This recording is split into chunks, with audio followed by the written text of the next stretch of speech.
Hello everyone.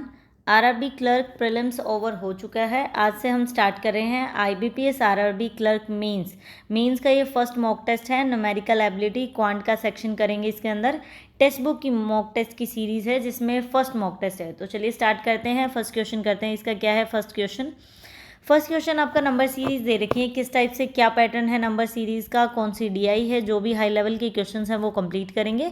Then देखिए clerk का mock test होने के बाद अभी हमारा जस्ट ये टारगेट है कि जितने भी जैसे आपके टेक्स्ट बुक हो गए, गाइडली हो गया, ऑलिव बोर्ड, प्रैक्टिस मॉक, जितने भी मॉक टेस्ट अवेलेबल हैं जिनका मेरे पास सब्सक्रिप्शन होगा मैं सबके आपको मॉक टेस्ट करवाऊंगी मीन्स के रिगार्डिंग। तो एक बार थोड़ा क्लर्क लेवल का करते हैं, थोड़ा सा हमारा लेवल बिल्ड होगा मीन्स के रिगार्डिंग। देन फिर हम आईबीपीएस पीओ के लिए या आरआरबी पीओ के भी मीन्स के मॉक टेस्ट करेंगे। तो आप लोग मॉक टेस्ट अटैम्प्ट कर सकते हैं। आपको कुछ समझ में ना आए तो यहाँ से सॉल्यूशन देख सकते हैं, अदरवाइज आपको कंप्लीट यहाँ से करना है, देन आप कर सकते हैं। तो ये वीडियो आपके लिए हेल्पफुल रहेगी बिकॉज मीन्स में एक्सपीरियंस कुछ स्टूडेंट्स का ही होता है कि प्री की तो बहुत अच्छी तैयारी हो जाती है, मॉक टेस्ट कर लेते हैं, बट मेंस के मॉक टेस्ट नहीं सोल्व होते। इसीलिए आज से हमने ये बनाया है शेड्यूल कि हम मेंस के मॉक टेस्ट भी सोल्व करेंगे। जैसे जैसे टाइम मिलेगा डेली बेसिस पे वीडियो हो सकी तो मैं आपके लिए डेली बेसिस पे प्रोवाइड करूँगी, लेकिन आपके एग्जाम से काफ़ी टाइम पहले आपको वीडियोस मिल जाएंगे। इसमें देखिए क्या पैटर्न यूज़ हो रहा है। एक बार कुछ डिक्रीज हो रहा है, देन फिर देखिए पहले डिक्रीज हुआ फिर इंक्रीज हुआ, मतलब कुछ ना कुछ चेंजेस होते जा रहे हैं। क्या सबसे पहले डिक्रीज हुआ कितना 100, उसके बाद इंक्रीज हो गया कितना 111 111, देन फिर डिक्रीज हो रहा है -24। तो ऐसा क्या नंबर होना चाहिए। अगर हम दोबारा डबल डिफरेंस देखें तो आप माइनस प्लस को भी भूल जाइए, डायरेक्ट देखिए कि कितना इसमें डिफरेंस आ रहा है, कितनी चीज़ें इंक्रीज हो रही हैं। तो इसमें चीज़ें बढ़ रही हैं। अगर हम डायरेक्ट 100 और 111 के बीच में अगर हम डिफरेंस देखें तो कितना होना चाहिए 100 और 111 के बीच में डिफरेंस 11 का डिफरेंस है इनके बीच में। और यहाँ कितना डिफरेंस है आपके पास 13 का डिफरेंस है। इसका मतलब मे बी ये पैटर्न हो सकता है कि 11 13 17, मतलब इस तरह से जो ऐसे नंबर जो किसी से भी डिवाइड नहीं हो रहे। तो हम मान लेते हैं कि नेक्स्ट नंबर क्या होना चाहिए 17 होना चाहिए। इट मीन्स ये माइनस हुआ देन प्लस फिर माइनस, इसका मतलब अब फिर से प्लस होगा। 124 में हमें 17 को ऐड करना है तो कितना हो गया 141। तो हम इस बार क्या करेंगे 131 में 141 को ऐड करेंगे तो कितना आ जाएगा 272। तो हमारा आंसर होगा 272। इस तरह से करना है। नेक्स्ट अगर करना चाहते हो नेक्स्ट नंबर है 19, तो हम क्या करेंगे 141 यहाँ हो गया। नेक्स्ट हम 141 में क्या करेंगे 19 को ऐड करेंगे तो 160 बन गया। इसमें से 160 सब्ट्रैक्ट करके देख लो 112 ही आएगा। कई बार क्या होता है ना कि आपको चेक करना ज़रूरी होता है कि ये टर्म बनेगी या नहीं, तो जो आगे जैसे बीच में वैल्यू दे रखी है आप उनको चेक भी कर सकते हैं। तो नॉर्मल आपके जो भी इक्वेशन के क्वेश्चंस हैं वो हो जाते हैं डिफरेंस से। मीन्स में थोड़े से ट्रिकी क्वेश्चंस आएंगे। सेकंड क्वेश्चन देखते हैं। सेकंड क्वेश्चन क्या है, सबसे पहले हमें ब्लैंक दे दिया, नेक्स्ट 36 43 52 63 76, इस तरह से नंबर दे रखा है। इसको हम कैसे सोल्व कर सकते हैं। देखिए अगर मैं यहाँ से डिफरेंस देखूँ तो कितने का डिफरेंस है 7 का, नेक्स्ट कितने का है 9 का, फिर 11 का, फिर 13 का।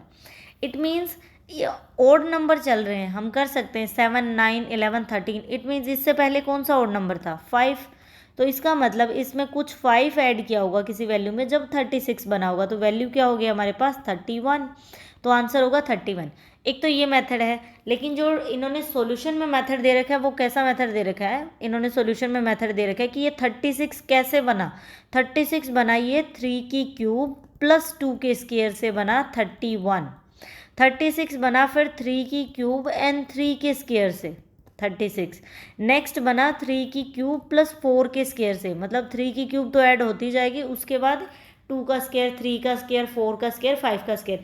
ऐसा तो दिमाग में नहीं आता, अगर एग्जाम में करने बैठते हैं ये मेथड आ जाता है, ये बाकी रटने वाली चीज़ें होती हैं। क्लियर। थर्ड क्वेश्चन देखिए, आपको जो भी मेथड अच्छा लगे आप उससे सोल्व कर सकते हैं।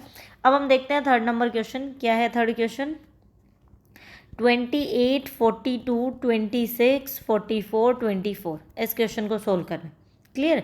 इसको या तो आप और मेथड से भी, जैसे कुछ माइनस प्लस, देखिए एक बार प्लस हो रहा है फिर माइनस हो रहा है, ऐसे भी कर सकते हैं। अदरवाइज इसका बिल्कुल आसान तरीका है। देखिए 28 से 26 तक 2 का गैप है, 26 से 24 तक 2 का गैप है, और गैप क्या हो रहा है डिक्रीज होता जा रहा है, मतलब -2 लेकिन यहाँ पे गैप क्या है इंक्रीज होता जा रहा है। तो नेक्स्ट में भी इंक्रीज होगा, कितना टोटल कितना हो गया 44 एंड 2 कितना हो गया 46। क्लियर। नेक्स्ट देखिए फोर्थ नंबर क्वेश्चन करता है। क्या है फोर्थ नंबर,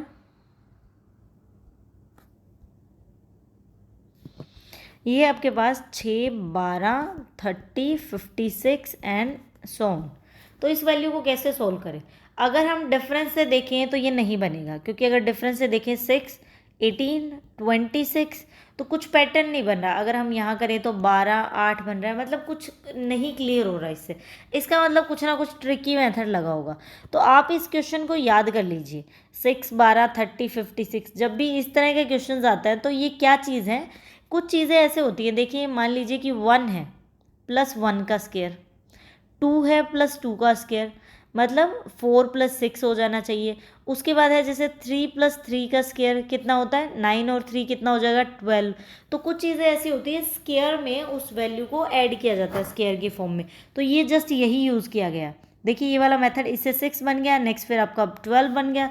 13 हमें 30 बनाना है तो हम क्या करेंगे, ओड नंबर ले लें हमें सारे, जो ऐसे नंबर और किसी से डिवाइड नहीं हो। 5 प्लस 5 का स्क्वायर कितना हो गया हमारे पास 30। नेक्स्ट हो जाएगा 7 प्लस 7 का स्क्वायर कितना हो जाएगा 56। उसके बाद कौन सी वैल्यू आएगी, 9 नहीं आ सकता बिकॉज 9 3 से डिवाइड हो जाएगा। 11 प्लस 11 का स्क्वायर कितना हो गया हमारे पास 132, तो आंसर होगा 132। कई बार कुछ ऐसे नंबर होते हैं, जैसे अगर आपने मान लीजिए मेंस के क्वेश्चन आप सोल्व करेंगे ना, काफ़ी सारे इक्वेशंस के क्वेश्चन हो जाएंगे, तो उसमें जैसे 6, 12, 30, 56 ये इस तरह की वैल्यूज़ भी याद हो जाएंगी। तो आपको अगर इस टाइप का कोई पैटर्न में ये इस तरह का क्वेश्चन पूछता है तो आप आसानी से सोल्व कर सकते हैं। एकदम से नहीं प्रिपरेशन करी होगी तो मैथड समझ में नहीं आएगा। नेक्स्ट करते हैं 5th नंबर क्वेश्चन। 5th क्या है, 184, 92, 138, उसके बाद गैप है एंड 127.5 एंड 5433.75। क्लियर, इसको हमें सोल्व करना है।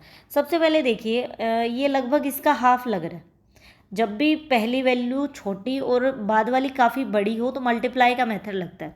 ये इसका हाफ लग रहा है लगभग, तो मल्टीप्लाई 0.5 का मेथड लगा होगा। नेक्स्ट फिर क्या मेथड लगा होगा इसमें, आप जब भी मल्टीप्लाई करना होता है तो कंप्लीट नहीं करते ना, तो पहला नंबर ले लिया करो। 9 दूनी 18 करे तो 2 से तो मतलब मल्टीप्लाई नहीं हो सकता, अगर डबल करेंगे तो नहीं हो सकता। इस मीन्स 1.5 हो सकता है बिकॉज 90 से ज़्यादा है। क्लियर, अब 0.5, 1.5, उसके बाद पता नहीं क्या मेथड लग सकता है। लेकिन ये इसका कितना गुना है, अगर हम देखें 1207 5433 का कितना गुना है, तो हम 12 को अगर मल्टीप्लाई करके देखें लगभग 4 पॉइंट समथिंग, तो ये हो जाएगा 4.5, इतना ही होगा। मतलब 0.5, 1.5 तो यहाँ हो सकता है 2.5, और नेक्स्ट था 3.5, और देन आ गया 4.5। तो आपको जस्ट डायरेक्ट निकालना है 138 का 2.5, 2.5 गुना। 2.5 गुना कितना होता है 5/2। 2 से कट करेंगे कितना आ जाएगा 69 को 5 से मल्टीप्लाई किया 345, तो 345 हमारा आंसर आ जाएगा। नेक्स्ट देखते हैं हम इस DI को सोल्व करते हैं। इस DI को किस तरह से सोल्व किया जा सकता है, सबसे पहले तो आप ये मेथड देखिए कि कैसे DI पूछी गई है आपकी। सबसे पहले देखिए इसमें ये क्वेश्चन दे रखा है, स्टार्टिंग में कुछ इन्फॉर्मेशन दे रखी है, देन फिर एक हमें ग्राफ देखने को मिलेगा, उसके बाद एक टेबल की फॉर्म में भी, मतलब दोनों चीज़ें दे रखी हैं अपने को एक साथ। इसमें सबसे पहले बोला है कि एक बुक को पब्लिश किया गया, एक बुक को पब्लिश किया गया बिलोंगिंग हाउस, जिसके अंदर क्या है फिक्शन, नॉन फिक्शन और पोइट्री की 3 किताबें हैं।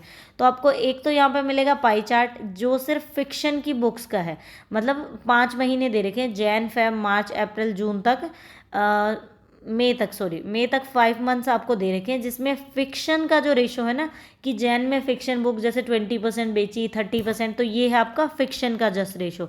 और बाकी जो नीचे हमें टेबल दे रखा है वो तीनों का दे रखा है, बस आपको ये समझने की ज़रूरत है। और जो क्वेश्चन जैसे जैसे आते जाएंगे हम उनको सोल्व करते जाएंगे। देखिए ये 6 नंबर क्वेश्चन है, मैंने ये ऊपर अलग से ग्राफ लगा दिया था इसमें, देन क्वेश्चन नंबर नहीं दिख रहा। ये हमारा क्वेश्चन है, if the number of the fiction book published in June के अंदर, जैसे ये देखिए आपका कितने तक का ये फिक्शन दे रखी है, जैसे जनवरी में 20% है, 10% इस हिसाब से। देन फिर जैन में फिक्शन का रेशो जैसे 4 दे दिया, पोइट्री का 2 दे दिया, तो जो भी फिक्शन आएगी उसका हाफ पोइट्री होगा। तो इस तरह से हमें कुछ कुछ रेशो दे रखा है, वैल्यू निकालनी है। क्वेश्चन को पढ़ लेते हैं सबसे पहले, if the number of the fiction book published in June. अगर जून के अंदर जो फिक्शन बुक हैं वो 6.66% ज़्यादा है किससे, फिक्शन बुक पब्लिश्ड हुई है जो जैन से मई तक, टोटल जो फिक्शन बुक्स हुई हैं जैन से मई उससे 6.6 ज़्यादा है। इसका मतलब हमें पहले टोटल निकालनी पड़ेंगी, फिर हम जून का भी निकाल सकते हैं। तो आपको निकालना क्या है, निकालना है then what is the central angle corresponding to the number of fiction book published by the publishing house in June when considering all the fiction book published over the span of 6 month. तो हमें central angle निकालना है। Central angle हम कैसे निकालेंगे, सबसे पहले तो ये देखिए कि हम निकाल लेते हैं, इन्होंने बोला कि जो जनवरी से लेके मई तक जो फिक्शन बुक है सबसे पहले तो वो निकालते हैं, फिर हम जून की निकालेंगे उससे 6.6% ज़्यादा। देखिए इसके अंदर ये जैन से लेके आपका मई तक की पूरी बुक्स हैं, तो इसमें 20%, 10%, 25, 450, 30%, तो टोटल कितना है, ये 100% है। टोटल ये वैल्यू 100% है। तो हम इन सबको ऐड कर देते हैं। 30, 20 कितना हो जाएगा, 50, 50, 60, 70, 80, 85। तो 85 तो ये परसेंटेज बन गई और ये बन गया आपका 450। तो मैं यहाँ पे लिख सकती हूँ 85% प्लस 450 इज इक्वल टू 100%। ये वैल्यू 100% के इक्वल है। तो यहाँ से अगर 15 इसको सब्ट्रैक्ट करते हैं तो 15% की वैल्यू आ गई 450 के इक्वल। अगर 15% किसी चीज़ का 450 है तो टोटल कितना होगा, 450 मल्टीप्लाई में 100 डिवाइड में 15, तो टोटल वैल्यू कितनी आ गई, 3000। इसका मतलब टोटल हम इस चीज़ को फिक्स रखिए आप, ये किसी क्वेश्चन के अकॉर्डिंग नहीं है, टोटल हमारे पास फिक्शन बुक्स आ गई 3000। 3000 क्लियर हो गई। अब बोला कि जून में 6.6% ज़्यादा है। अब आपको ये पता होना चाहिए कि 6.66% कितना होता है किसी चीज़ का, ये होता है 1/15। कितना होता है, 1/15। मतलब 1/15 का मतलब है कि अगर 15 वैल्यू है तो उससे एक ज़्यादा मतलब 16/15, ये हमारा जून का रेशो है। अगर मई का आ गया 3000 तो उसका 16/15 होगा जून के अंदर। तो हम निकाल देते हैं 3000 का 16/15 कितना हो जाएगा, 15 दूना 30, इसका मतलब 3200। तो हमारे पास जून में टोटल कितनी आ गई, जून के अंदर फिक्शन बुक्स हमारे पास निकल कर आ गई 3200 और टोटल निकल कर कितनी आई थी, 3000। इतना हमारे पास क्लियर हो गया। अब निकालना क्या है, अब निकालना आपको सेंट्रल एंगल। सेंट्रल एंगल किसके कंपैरिजन में निकालना है, सेंट्रल एंगल निकालना है इन 6 के स्पैम के और जून के कंपैरिजन में। तो देखिए टोटल है जैसे फिक्शन 3000, जैन से लेके मई तक है टोटल 3000। तो पहले तो जून और इनका डिफरेंस ले लो, डिफरेंस कितना है 200, डिवाइड कर दीजिए किससे, जो जून की टोटल वैल्यूज़ हैं 3200 और मल्टीप्लाई करेंगे। जब भी परसेंटेज निकालते हैं तो 100 से मल्टीप्लाई करते हैं, लेकिन हमें क्या निकालना है, एंगल। एंगल निकालते हैं तो हम 360 डिग्री से मल्टीप्लाई करते हैं, तो कितना आ जाएगा, इसको कट करेंगे आप 22.5 आंसर आएगा ऑप्शन सी। क्लियर हो गया। नेक्स्ट देखते हैं 7th नंबर क्वेश्चन। अब 7th नंबर क्वेश्चन क्या बोल रहा है, 7th नंबर क्वेश्चन में देखिए मैंने ऊपर वाली इन्फॉर्मेशन हटा दी है, बस 2 ये ग्राफ ही रखे हैं हमने। If the number of the poetry book published in June is same as in April, अगर जो पोइट्री की बुक पब्लिश हुई है किसके अंदर, जनवरी के अंदर, वो सेम है किसकी, अप्रैल की। अप्रैल की भी उतनी है जितनी आपकी जैन के अंदर पब्लिश हुई है। क्लियर। उसके बाद क्या है, the total number of revenue generate हुआ है, सारी जो मतलब सिर्फ इन्होंने पोइट्री की बुक बेची है किसमें, जैन और अप्रैल के अंदर, जनवरी और अप्रैल में, जिसमें 1,35,000 रुपये अर्न किए हैं। उसमें कुछ लॉस भी हुआ है। क्या लॉस हुआ है, कुछ बुक्स डैमेज हो गई थी जिसकी वजह से उनको 18,000 का लॉस हुआ है। तो एवरेज कॉस्ट प्राइस बताइए उन बुक्स का जो नॉन डैमेज है, जो डैमेज नहीं हुई उनका क्या कॉस्ट प्राइस है। सबसे पहले तो आप ये देखिए कि पोइट्री की बुक जो जनवरी में है उतनी ही अप्रैल में है, तो सबसे पहले हम निकाल लेते हैं कितनी है। देखिए टोटल हमें पता है फिक्शन बुक्स है 3000, क्योंकि हमने लास्ट क्वेश्चन में निकाल लिया था। इसको सोल्व करके टोटल ये 100% है तो 3000 निकल गया। ये है आपका जनवरी का हिस्सा, तो 3000 का 20% कितना आएगा, अगर मैं मल्टीप्लाई करूँ 600, इसका मतलब 600 बुक्स उसने जनवरी के अंदर बेची हैं, जिसमें से फिक्शन, ये देखिए फिक्शन है 600 उसने फिक्शन बेची है। तो देखिए ये है 4 रेशो और ये इसका हाफ हो गया पोइट्री वाला। इट मीन्स अगर ये 600 है, या तो आप इसको 600 डिवाइड बाय में 4 मल्टीप्लाई 2 कर लीजिए, या तो ये मेथड होगा, या फिर देखिए अगर फिक्शन 4 है, पोइट्री इसका हाफ है, इसका मतलब पोइट्री की कितनी बुक्स है, 600 का हाफ कर दीजिए 300। तो हमें जनवरी में पोइट्री की बुक मिल गई कितनी, 300। उतनी ही अप्रैल में है, इसका मतलब जैन में भी 300 है और अप्रैल में भी 300 ही पोइट्री की बुक है। इतना क्लियर हो गया। उसमें से टोटल उसने कितने अर्न किया है, 1,35,000। टोटल रेवेन्यू इतना जनरेट हुआ, 18,000 का लॉस हो गया, तो 1,35,000 में से 18,000 को सब्ट्रैक्ट कर दो, कितना बचेगा? 1,17,000 रुपये। इतना क्लियर हो गया। अब हमें बताना है कि कॉस्ट प्राइस क्या है, average cost price non damage book का। तो टोटल बुक्स कितनी है? जैन के अंदर पोइट्री की है 300 और अप्रैल में है 300, तो टोटल कितनी होगी? 600। इसको 600 से डिवाइड करो, एक बुक का प्राइस आ जाएगा 195, ऑप्शन बी आंसर आएगा। क्लियर हो गया। क्वेश्चन बड़ा दे रखा था, लेकिन एक बार अगर आपको ग्राफ वगैरह समझ में आ जाता है तो इतना ज़्यादा टाइम नहीं लगेगा। अब हम करते हैं 8 नंबर क्वेश्चन। 8th क्वेश्चन क्या है?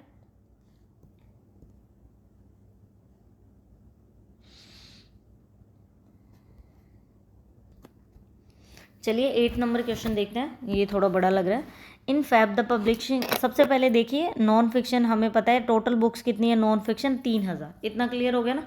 अब देखिए in Feb the publishing house published total 900 books, मतलब सिर्फ फैब के अंदर कितनी? 900 ही बुक पब्लिश की हैं, जिसमें से क्या है कि the total number of the non fiction book publish by publishing house इन क्या किया? फैब, मार्च और मई की टुगेदर उन्होंने डोनेट कर दी कोई एक्स को। वो एक्स क्या करेगा? जितनी बुक्स थी उसका 40% ही जो बुक्स हैं रिप्रेजेंट, इसमें से जितनी भी टोटल बुक्स देंगे एक्स को, वो 40% रिप्रेजेंट करेंगे फिक्शन बुक्स को, और उनको बेचा जाएगा जुलाई के मंथ के अंदर, जिसमें से ये कंसिडर किया गया है कि 36.36, सबसे पहले तो 36.36 होता है किसी भी चीज़ का 4/11, तो उन बुक्स को एक्सपेक्ट किया गया कि वो जुलाई में बेची जाएंगी, वो पब्लिश की जाएंगी। तो आप निकालिए what is the number of the fiction books published by the publishing house in July. तो जुलाई में कितनी पब्लिश की गई? सबसे पहले टोटल है, उसका बोला कि 40% फिक्शन है, फिर इतनी को बेचा जाएगा, तो सबकी चीज़ें निकालनी पड़ेंगी। तीनों के हमें सबसे पहले तो क्या वैल्यू चाहिए? नॉन फिक्शन वैल्यू चाहिए। नॉन फिक्शन कैसे?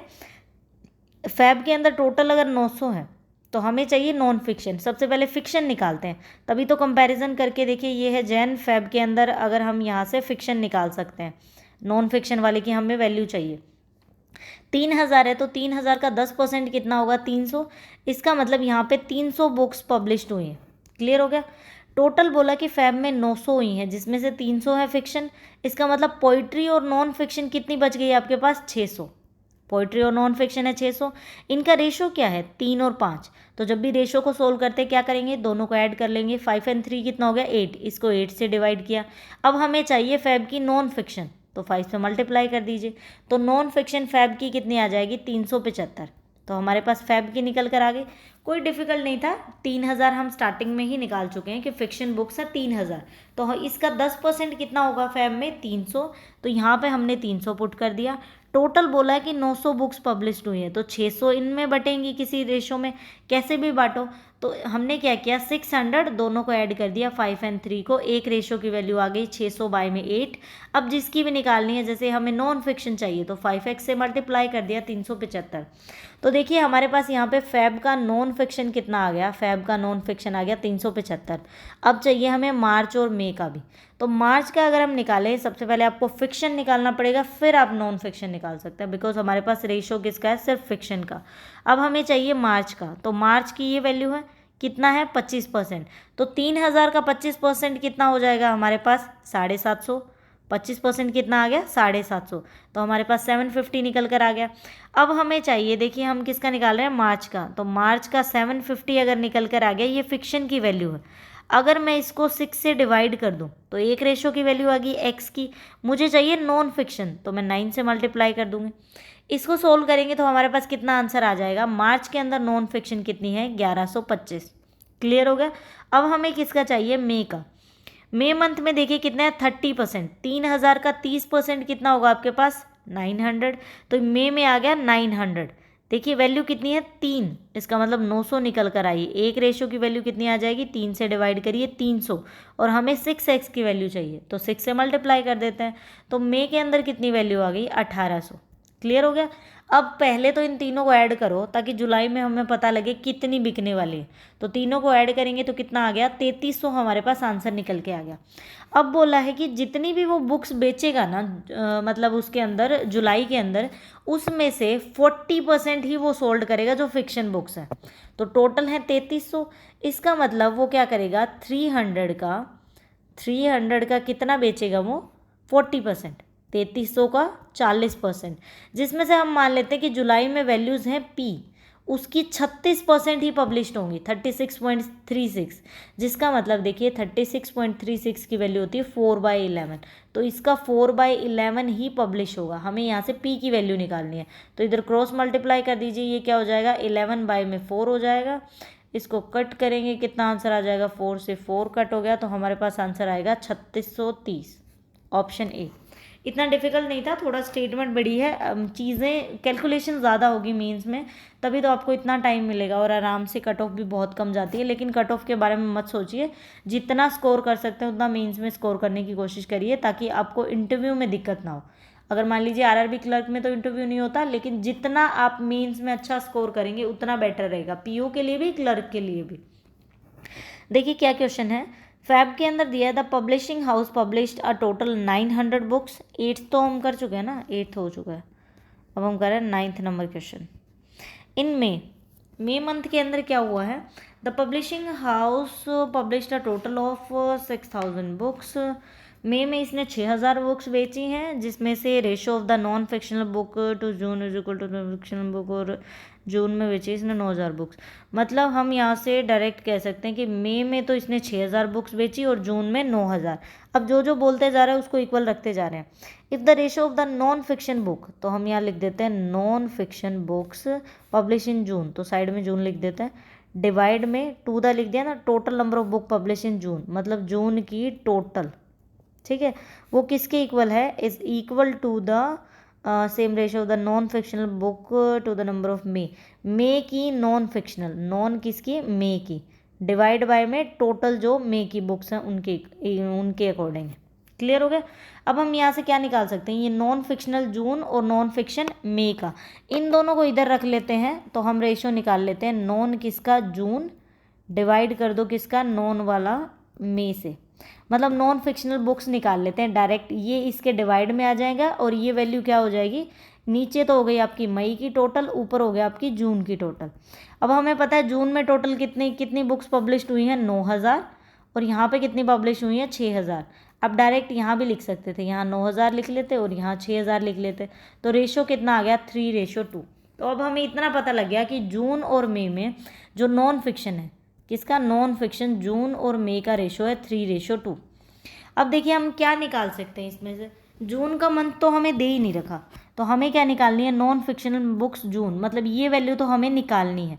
अगर हमारे पास मई की वैल्यू मिल जाए कि मई में नॉन फिक्शन कितनी बुक्स थी, तो हम डायरेक्ट मल्टीप्लाई करके आंसर निकाल सकते हैं। मई में देखिए सबसे पहले फिक्शन निकालते हैं, फिक्शन टोटल है 3000, जिसमें से मई का है 30%, तो 3000 का 30% कितना हो गया, 900। इसका मतलब हमें पता लग गया कि मई में कितने हैं, 900 फिक्शन बुक है। फिक्शन का मई में क्या रेशो है, 3। अगर मैं इसको 3 से डिवाइड कर दूँ तो एक रेशो की वैल्यू आ गई 300, और अगर मुझे 6x की वैल्यू निकालनी है तो 6 से मल्टीप्लाई करेंगे, कितना आ गया, 1800। यहाँ पे 1800 वैल्यू पुट कर दो, उधर जाके मल्टीप्लाई हो जाएगा, कितना आ गया हमारे पास, 2700। इसका मतलब total non fiction 2700 book publish हुई हैं, कब, जून के अंदर। क्लियर हो गया। नेक्स्ट क्वेश्चन करते हैं 10th नंबर। इन मार्च में जैसे हमें क्या डाटा दे रखा है, in March the publishing house published a total of 3125 books, मतलब टोटल मार्च में 3125 बुक्स बेची गई हैं, पब्लिश की गई हैं। While in April it publish 64% fewer books in March, मतलब इसके कंपैरिजन में 64% कम हुई है। If the number of the poetry book publish in March is 66% more than the book published in that month, किस मंथ में, अच्छा फिक्शन से पोइट्री वाली इतनी ज़्यादा है, अच्छा पोइट्री वाली फिक्शन से इतनी ज़्यादा है, कब की बात हो रही है इसके अंदर, if the number of the poetry book published in March, अच्छा मार्च की पोइट्री 66.66% ज़्यादा है इसके कंपैरिजन में। Number of the poetry book published in April में 26.66% of the total number of book publish in that month. What is the average number of the poetry book publish in both March and April. तो दोनों का निकालना है, मार्च and अप्रैल का करके solve कर लेते हैं। पहले हम मार्च का निकाल लेते हैं।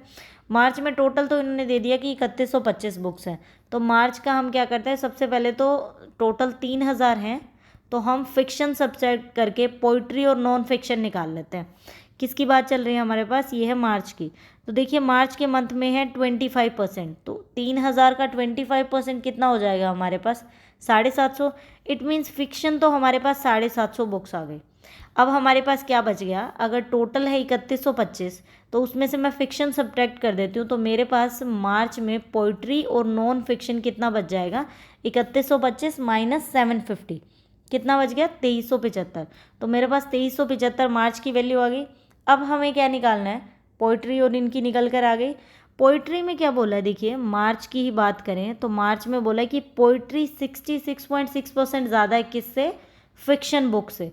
तो देखिए फिक्शन बुक्स कितनी थी, 750, 750 से 66.66% ज़्यादा, मतलब 66% किसी चीज़ का कितना होता है, अगर आपको 66% निकालना है उसका, तो वो होता है 2/3। इसका मतलब ये फिक्शन से 2/3 ज़्यादा है।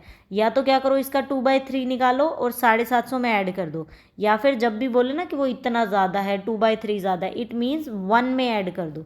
तो इसका मतलब ये 750 से 5/3 है। तो 750 का मैं 5/3 निकाल देती हूँ, तो कितना आ जाएगा हमारे पास, पोइट्री की वैल्यू कितनी निकल कर आ गई, पोइट्री की वैल्यू आ गई 1250। इतना क्लियर हो गया। तो हमने फिक्शन निकाल लिया, फिक्शन से हमने पोइट्री निकाल लिया, टोटल सम था इनका 3125। इन दोनों का अगर मैं सब्ट्रैक्ट कर दूं तो मेरे पास नॉन फिक्शन की वैल्यू कितनी आ जाएगी, 2375 में से 1250 सब्ट्रैक्ट किया, कितना आ गया हमारे पास आंसर, किसके अंदर, किसका निकाल रहे हैं हम, सबसे पहले मार्च की वैल्यू निकाल रहे हैं। तो इसको सब्ट्रैक्ट करेंगे, हमारे पास एवरेज आ जाएगा, कितना बचेगा, 1250 पोइट्री। एक सेकेंड, सब्ट्रैक्ट करना भी है कि नहीं करना, if the total number of poetry book publish in March, sorry हमें नॉन फिक्शन नहीं चाहिए, हमें पोइट्री ही चाहिए, पोइट्री का हमें एवरेज निकालना है। तो मार्च की तो देखिए हमारे पास पोइट्री निकल के आ गई, आपको ये सब कुछ करने की ज़रूरत नहीं थी, 750 डायरेक्ट वैल्यू निकल गई थी फिक्शन की, उसका 5/3 किया तो पोइट्री आ गई 1250। इतना क्लियर हो गया, ये वैल्यू आ गई 1250। देखिए टोटल ये 3000 है, तो हम क्या करते हैं, मार्च का 25% निकाला तो आ गया 750 हमारे पास निकल कर आ गया। फिर बोला कि जो पोइट्री है वो क्या है, 66.6% ज़्यादा है, तो वो होता है 66%, किसी भी चीज़ का 2/3 ज़्यादा है तो 1 में ऐड कर दिया, तो हम इसका 5/3 निकाल कर हमने पोइट्री निकाल दी 1250, किस में, मार्च में निकल गई। अब आपको पोइट्री की वैल्यू चाहिए अप्रैल की, फिर इन दोनों को ऐड करके उसका एवरेज निकालना है। अप्रैल में क्या है, while in April it publish 64% fewer books then March. तो मार्च में अगर 3125 थी तो उससे 64% कम, टोटल 100 होता है, उसमें से 64 को अगर मैं सब्ट्रैक्ट कर दूँ तो कितना परसेंट इन्होंने पब्लिश की, 36% ही पब्लिश की, जो कितना हो जाता है हमारे पास 1125। इतना क्लियर हो गया। अब आपको निकालना क्या है, पोइट्री की वैल्यू निकालनी है। The number of the poetry book in April is 26.66% of that month, इस महीने का 26%। ये देखिए 26% किसी चीज़ का कितना होता है, 4/15, पहले भी हमने यूज़ किया है लास्ट वीडियो के अंदर, 4/15। ये रेशो की वैल्यू आपको ज़रूर याद होनी चाहिए, जितना प्रैक्टिस करोगे ना उतना ईजिली याद हो जाएंगे, हर किसी में यूज़ होता है, जैसे 66.6% कितना होता है तो आपको याद रहेगा, तो आप ईजिली निकाल सकते हो। तो इसका 4/15 कर लेते हैं, 4/15 करेंगे तो कितना आ गया हमारे पास, पोइट्री 300। तो मार्च का भी निकल गया, अप्रैल का भी। अब हमें जस्ट एवरेज निकालना है, दोनों को ऐड कर दीजिए, 1250 और 300, और इनको 2 से डिवाइड कर दीजिए, तो आंसर कितना आएगा, 775, ऑप्शन डी होगा, कट हो गया। नेक्स्ट देखते हैं 11th number question. 11th number question में क्या है, लास्ट क्वेश्चन, जैसे फिर ये डीआई आपकी कंप्लीट हो जाएगी। डीआई के अंदर 6 क्वेश्चन थे। If the total number of the book published in Feb, तो इन्होंने डायरेक्ट दे दिया कि फरवरी के अंदर टोटल बुक्स हैं 900, तो टोटल दे दिया 900।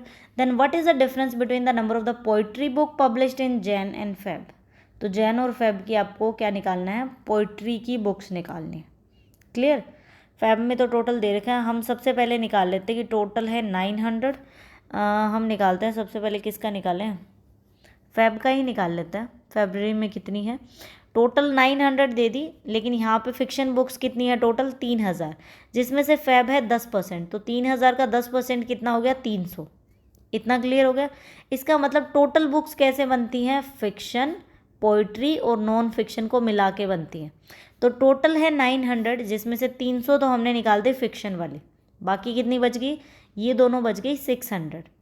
इसमें देखिए अगर हम निकालें फेब का तो इसमें क्या रेशो दे रखा है 3 और 5, तो 600 को हमें 3 और 5 में डिवाइड करना है और वैल्यू क्या निकालनी है, पोइट्री की वैल्यू निकालनी है। तो हम क्या करेंगे 600 डिवाइड में दोनों को ऐड करेंगे 8, एक रेशो की वैल्यू आ गई। तो पोइट्री की निकालनी है, पोइट्री का रेशो कितना है 3। नॉन फिक्शन निकालना होता तो उसके रेशो से मल्टीप्लाई करते। इसको सोल्व करने के बाद हमारे पास कितना आंसर आ गया, पोइट्री 600 डिवाइड बाय में 3/8, तो आंसर होगा आपका 225। तो हमने यहाँ से क्या निकाल लिया, फेब में पोइट्री निकल कर आ गई 225। अब निकालनी है जनवरी की ओर निकालनी है, फिर उनका डिफरेंस करेंगे। जैन में देखिए टोटल हैं हमारे पास कितने, 300, टोटल है 3000, इसका 20%, तो 20% जैन का कितना आ जाएगा 600। तो फिक्शन कितनी निकल गई 600। ये देखिए ये है फिक्शन, पोइट्री इसका हाफ है, तो आप डायरेक्ट क्या करिए, ये 600 है तो इसका हाफ कितना हो जाएगा 300। तो हमें मिल गई किसकी, जनवरी की भी पोइट्री मिल गई जो है 300। हमें चाहिए इनका डिफरेंस, तो 300 में से 225 को सब्ट्रैक्ट करेंगे, कितना आ जाएगा 75 हमारा आंसर होगा। क्लियर। 12th नंबर क्वेश्चन देखते हैं। The sum of the perimeter of a rectangle and circle. सबसे पहले इस टाइप के इस चैप्टर को करने के लिए आपको फॉर्मूलेज वगैरह याद होने चाहिए, अदरवाइज आप अटेम्प्ट ही नहीं कर पाओगे इन क्वेश्चंस को। सम दे रखा है पेरीमीटर ऑफ रेक्टेंगल और सर्कल का, तो हम यहाँ पे लिख लेते हैं पेरीमीटर और सर्कल का जो भी पेरीमीटर सर्कल का क्या होता है, सर्कमफेरेंस ही होती है, तो इसकी जो सर्कमफेरेंस होगी उसका सम है 138। रेशो दे रखा है किसका, लेंथ और रेडियस का। क्या रेशो है, लेंथ एंड रेडियस का 10:7, ये हमें गिवन है। उसके बाद बोला कि जो ब्रेथ है रेक्टेंगल की वो 5/14 टाइम है रेडियस के कंपैरिजन में। तो रेडियस कितनी है 7, हम इसको अगर 7x अज्यूम करें तो ये 5/14 है रेडियस का, 7x का 5/14, तो हमने कट किया कितना आ गया 2.5। इट मीन्स हम ब्रेथ को लिख सकते हैं 2.5x के इक्वल। क्लियर हो गया, मतलब रेडियस से 2.5x कंपैरिजन में इतनी है, 2.5x लिख दिया हमने ब्रेथ को।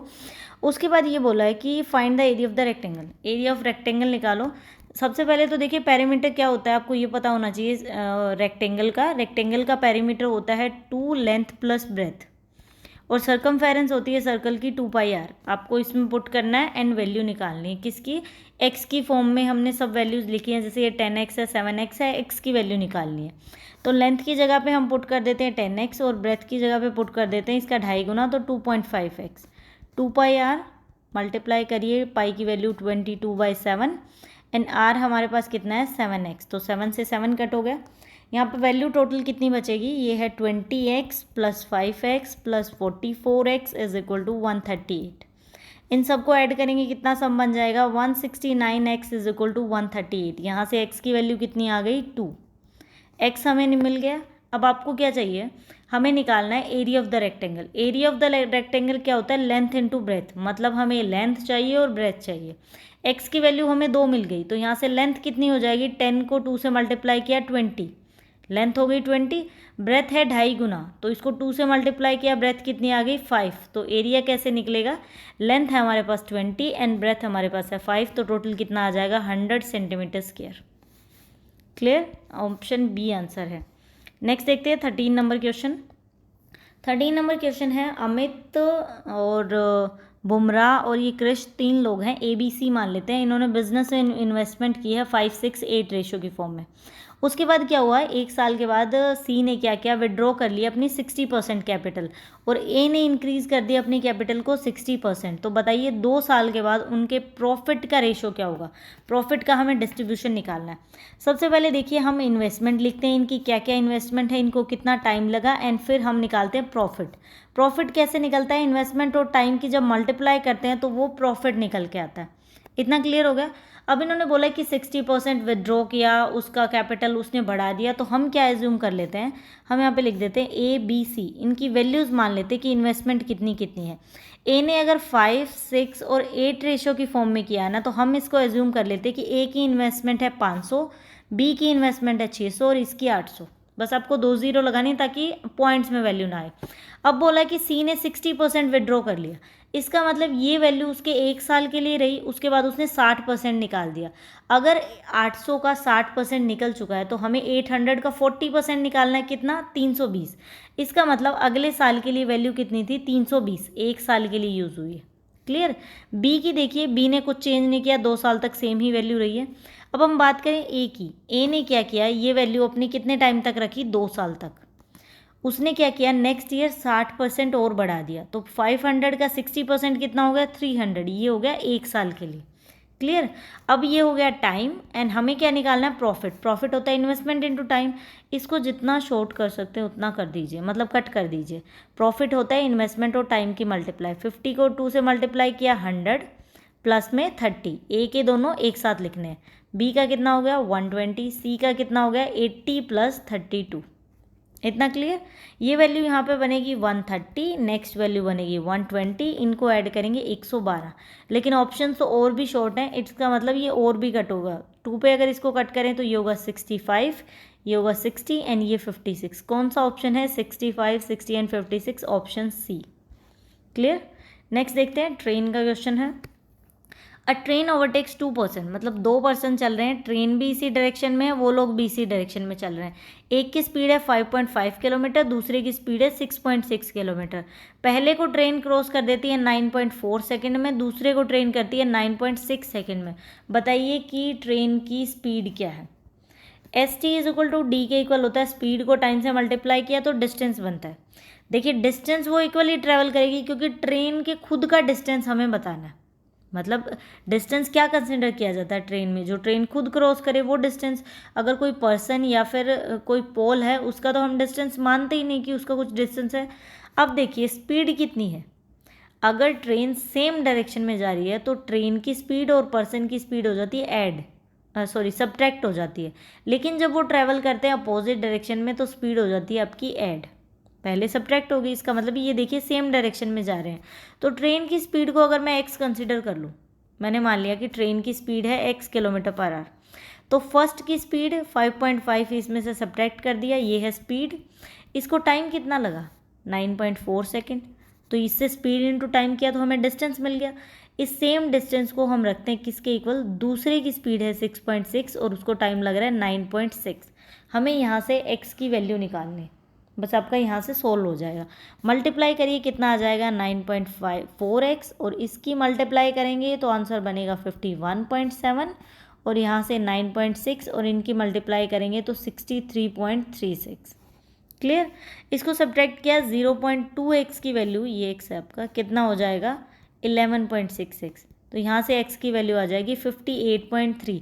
थोड़ा सा टाइम कंज्यूमिंग तो है, ऑप्शन बी आएगा, बिकॉज मेंस में क्वेश्चन थोड़े से आपको ये होंगे कि पॉइंट्स में भी वैल्यू जा सकती है। नेक्स्ट देखिए, एक कंटेनर है जो कंटेन करता है एक मिक्सचर, जिसके अंदर मिक्सचर कितना है, सबसे पहले हम यहाँ पे अज्यूम कर लेते हैं कि P और Q के अंदर 3 और 5 की फॉर्म में मिक्सचर है, जिसमें से 24 लीटर निकाला गया है और वो सेम Q डाला गया है, Q रिप्लेस कर दिया 24 ही। उसके बाद सॉल्यूशन बन गया कंटेनर में A एंड B के A के अंदर 1:3 की फॉर्म में। तो बताइए कि वो कंटेनर कितना होल्ड कर सकता है। देखिए अगर एक्चुअल वैल्यू होती तो हम बता देते कि इन्होंने कितना निकाला, लेकिन वैल्यू किस में है, रेशो की फॉर्म में। टोटल निकाला है 24। जब भी वैल्यू रेशो की फॉर्म में हो और आपको बोला कि इतना निकाला गया, तो आप क्या करिए, दोनों रेशोज़ को ऐड करिए। 5 और 3 कितना हो गया 8, इसको 8 से डिवाइड करिए। एक रेशो की वैल्यू कितनी आ गई 3। हम अगर इसको x कंसिडर करें तो इसमें से एक x की फॉर्म में 3 वैल्यू निकली है। तो यहाँ से अगर मैं इसको 3 से मल्टीप्लाई करूँ, इसको 3 को, इसका मतलब p में से 9 तो निकलेगा ही निकलेगा, और q को 3 से मल्टीप्लाई किया तो इसमें से 15 वैल्यू निकलेगी। कितनी भी वैल्यू हो जाए, इसमें से 9 लीटर, जो 24 लीटर निकलेगा ना, उसमें से 9 लीटर होगा P का और 15 होगा Q का। तो हम ऐसे ही कर लेते हैं। फर्स्ट में इन्होंने बोला 3x है, तो 3x में से कितना निकल गया 9। देखिए हमें ये पता लगा कि P में से 9 लीटर निकलेगा एंड Q में से 15 लीटर। तो सबसे पहले रेशो क्या है 3x, तो P में से 9 लीटर निकल गया।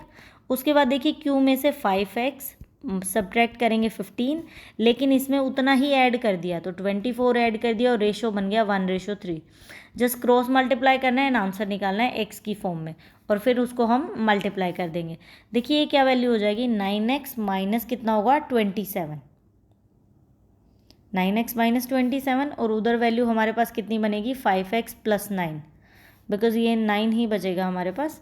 एंड यहाँ से वैल्यू आ गई 4x is equal to 36 and x की वैल्यू 9 हो गई।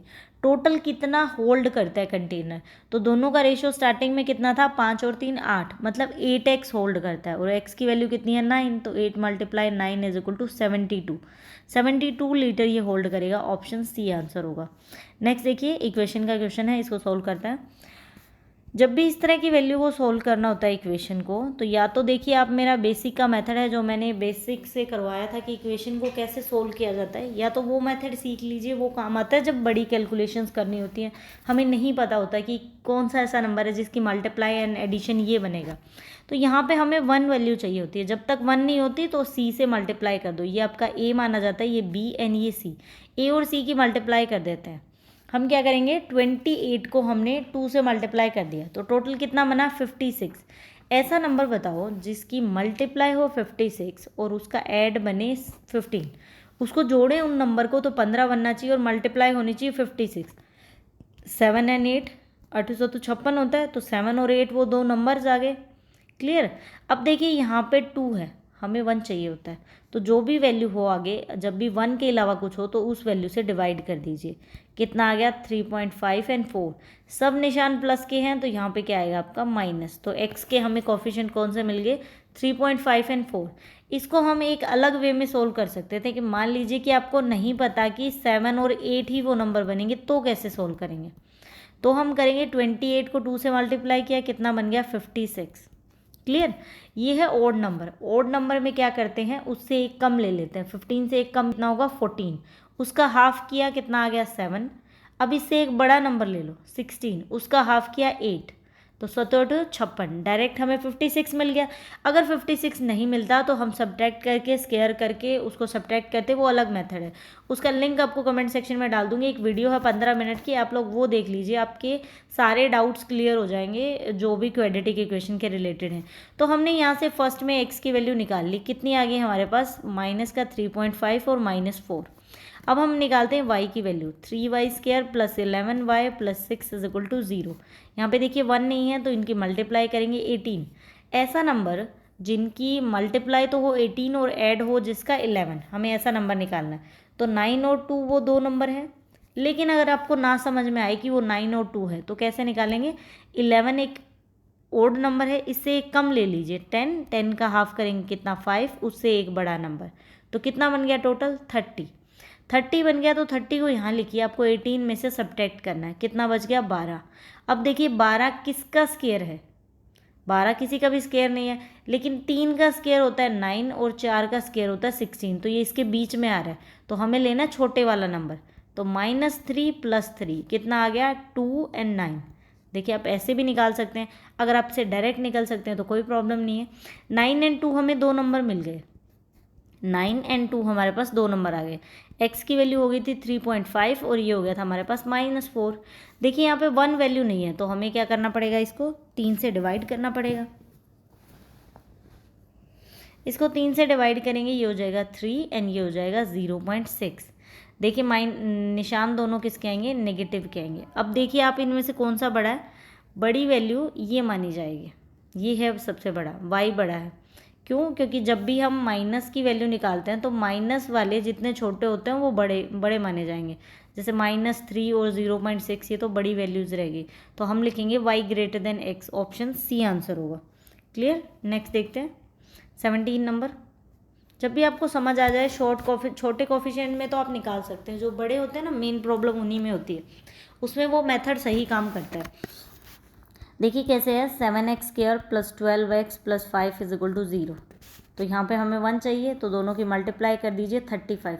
ऐसा नंबर जिनका जोड़ तो हो 12 और मल्टीप्लाई हो हमारे पास 35, तो ऐसा क्या नंबर हो सकता है, 7 और 5, 7 और 5 35, और 7 और 5 को ऐड करेंगे तो 12 बन जाएगा। इट मीन्स 7 एंड 5 वो दो नंबर है। यहाँ पे 1 नहीं है, तो इसको डिवाइड कर दीजिए 7 से, कितना बनेगा 1 एंड 0.7। जब ये सारे प्लस के होते हैं ना, जब b की वैल्यू भी पॉजिटिव होती है, c की भी पॉजिटिव, तो निशान दोनों नेगेटिव आते हैं। तो हमारे पास क्या निकल कर आ गए, 2 पॉइंट, एक हो गया -1, एक -0.7। अब हम निकालते हैं y की वैल्यू। y की वैल्यू कैसे निकलेगी, 3 एंड 2 की मल्टीप्लाई किया 6। ऐसा नंबर जिसका सम तो हो 7 और मल्टीप्लाई 1 है 6, तो ऐसा नंबर तो 6 और 1 ही बन सकता है। 6 and 1, 3 से इसको डिवाइड कर देंगे, कितना आ गया 2 and 0.3। सभी प्लस के हैं तो निशान आएंगे नेगेटिव के। अब देखिए आप इनमें से कौन सा बड़ा है। अगर हम जाएं 0 से स्टार्ट करें 1 तक, तो 0.3, 0.7, फिर -1। तो इसको कैसे, देखिए जब भी इस तरह का बनाते हैं तो यह 1 हो गया, ये 2 हो गया, तो 0.3 यहाँ पे रह गया, फिर -2 देखिए ये वैल्यू रह गई, फिर ये 0.7 और 1 इसके बीच में लाई कर गया। जब भी x और y के कोफिशिएंट एक दूसरे के बीच में आ जाते हैं, जब भी हम ग्राफ ड्रॉ करते हैं, तो रिलेशन नहीं बन सकता। तो ऑप्शन ई आंसर होगा, रिलेशन कांट बी एस्टेब्लिश्ड। ठीक है, नेक्स्ट देखते हैं 18th नंबर क्वेश्चन। 18th क्या है, x² - 3x - 990। इसको सोल्व करते हैं 18 नंबर क्वेश्चन को।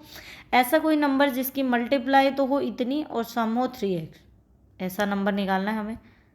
देखिए इस क्वेश्चन को अगर हम सोल्व करें तो हमें काफ़ी सारा टाइम लग सकता है इस क्वेश्चन को सोल्व करने में। सॉरी, ये 500 ही है, इज इक्वल टू 0।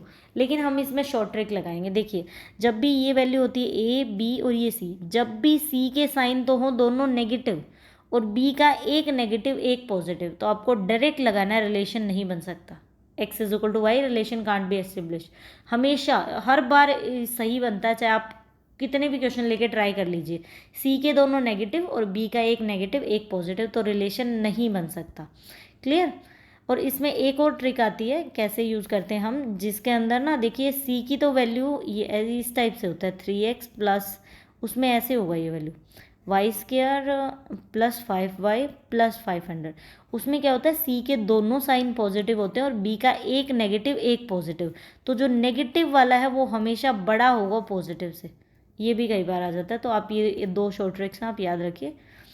नेक्स्ट देखते हैं 19 नंबर, 4x² + 8x।